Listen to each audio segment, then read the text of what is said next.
What are the odds that on the very morning that a man is gunned down in his driveway, his ex-wife just happens to drive by the crime scene, taking a bizarre out-of-the-way route that she can't explain? Is that a coincidence or just something far more chilling?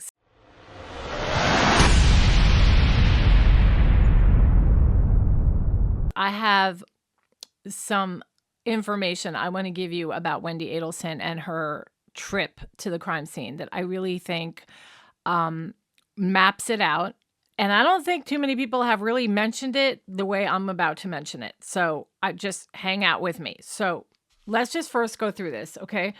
So on the morning of July 18th, the day Dan Markel was murdered, his wife, Wendi Adelson, left her home on Aqua Ridgeway, supposedly to meet friends for lunch at the Mosaic restaurant on Thomasville Road. So let's just take a little peek here, a little bit of Tallahassee. Here's a little bit of the city, just so you guys can get an idea of the city. FSU Law School is there, beautiful neighborhoods, trees. Before she goes to lunch, she had to run another errand. Okay, she needed to pick up a bottle of Bullet Bourbon for a Stock the Bar party that was happening later on that night. This is important because this is why she went out of her way, apparently. So before this lunch, she leaves and she goes to have this, trip to the liquor store. But here's something suspicious, okay? Instead of taking the direct route, which was west to the restaurant, which would have only taken her 4 minutes from her home. And by the way, the 4-minute route was lined with liquor stores she could have gone to along the way, but she chose not to. She took a much longer out-of-the-way detour. She drives south, and I'm going to show you a map, and a map that I actually embellished, and so it's much easier to understand. She heads towards a liquor store that's much closer to Dan Markel's neighborhood, only to then double back north towards the restaurant Mosaic. And this route would have taken her a total of 20 minutes. So you've got 4 minutes to get where you got to go, liquor store and lunch, or 20 minutes to go south so that she could go by Dan Markel's house around the time he's murdered. So it's important to know that during 2 out of 3 different testimonies, she claimed that she never actually turned onto Truscott Drive. But I'm referring to your visit to the crime scene. I did not visit the crime scene. Okay. You did not pull up to the crime scene tape on Truscott Drive? No. I was driving on Centerville Road, and sometimes I would take the shortcut through Truscott. Yes, ma'am. But when I was driving on Centerville Road, I saw some sort of tape or obstruction, and so I didn't turn. And did you go to the crime scene or very near the crime scene on your way from your residence to, I guess, to lunch or to wherever you were going next? No, I did not. So you never turned on Truscott Drive that day? I went to turn on Truscott Drive, but I saw that it had been blocked off by some tape, and so I just kept driving on Centerville. And when you had to turn around at the tape, right, to go back out? I think I tried to turn right, and it couldn't turn, so I would have made like the kind of turn, like a K-turn, and kept going. Was there a roadblock there with? There was tape. Yeah, and an officer was there? I didn't see an officer, but I did see a car. Dan's street is Truscott Drive. So she said, I was going down Centerville Road and I couldn't turn down Truscott because there was crime scene tape there. What most people don't realize is this. The crime scene tape wasn't even at the entrance to Truscott at all. In fact, it was almost a full mile down the road, just a few houses before Dan's house. So that's really, really important. And I'm going to actually show you a video so you can see just how long it took her. Okay. I counted. There are speed bumps. You know, the speed bumps in the residential areas, you drive and you've got the bump and you've got to slow down. There were five speed bumps. Okay. So she realizes the road's blocked and then she casually turns around. A police officer does testify that Wendi made an awkward, obvious K-turn right there in front of them, so much so that she stuck out to the police officer, like he remembered her. She didn't stop to ask what was happening. She didn't even roll down her window. She simply turned around and quickly left. So, take a peek. Top right corner is Wendy's house. Aqua Ridge Way is where she lived. Where she needed to go is the red line. Okay? Just up and west. 4 miles. So that's just a couple minutes. The Mosaic restaurant is right there on the left-hand side where the yellow flag is. It would have taken her 4 or 5 minutes. Look at around that area. I pointed out Publix Liquors and Market Square Liquors are right there around Mosaic. She could have simply picked up the bottle of bourbon and then met her friends at Mosaic. But instead, the purple line, starting back at Aqua Ridge Way, she goes south, okay, which is 9 miles. 9 miles down Centerville Road.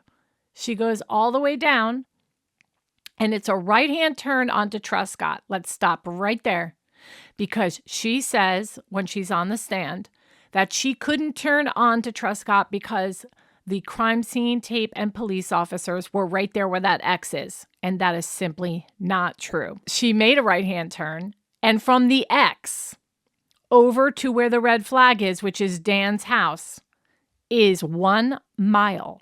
I looked it up. I checked it on maps. I have the video. I'm going to show you the video right now. Here we go. We are going down Centerville Road right now. And right here, boom. That is Truscott Drive on the right-hand side. Right there is where she says the crime scene tape and police officers were. Okay? And she couldn't turn on to Truscott because of that. So, we're going to start counting the speed bumps to Dan's house. You ready? Going to make a right-hand turn. Now we're on Truscott. Continuing along on Truscott. We have to go 5 speed bumps. Boom. Number 1, speed bump.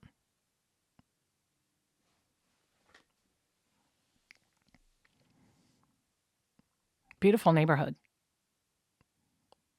I want you to imagine how long it takes her.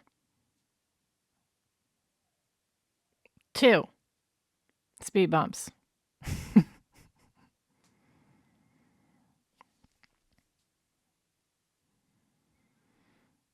By the way, thank you, Illegal Focus, for the amazing footage. They took the drive. 3 speed bumps.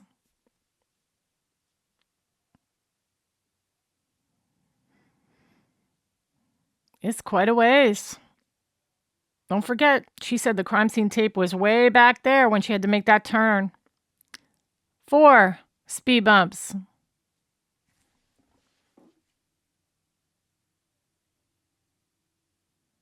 Hang in there with me.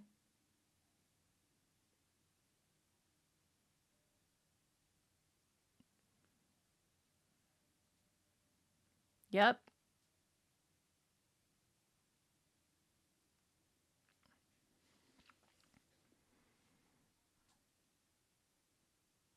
It's coming.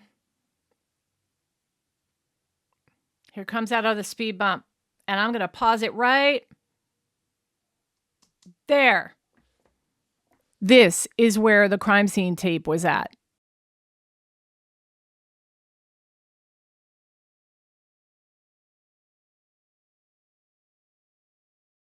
This is where the police officer was, and this is where he saw Wendi Adelson do a K-turn. It's a very narrow road, so it was kind of very hard for her to make that K-turn. She stuck out because she was basically hurrying and trying to flee. Okay, here's the thing. Wouldn't you be concerned for your children?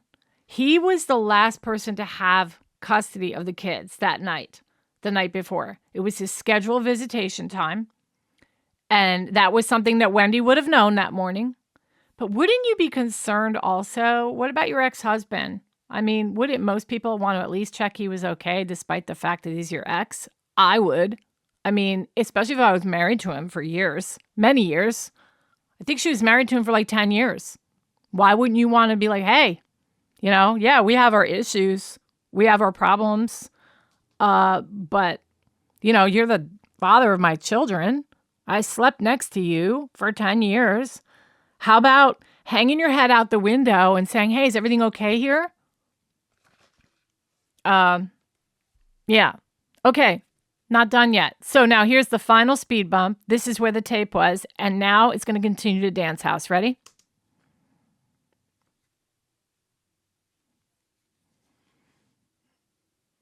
It's just a couple houses more. And you could have seen it from the crime scene tape. Boom. Here's the neighbor. Here's the neighbor that called about the getaway car after he was shot. This is the neighbor's house. And then right there, that is Dan Markel's house right there. Pretty incredible, I think. Pretty damning. And I think it really shows her guilt. Again, thank you, Illegal Focus, for your footage and your little drive out to Tallahassee.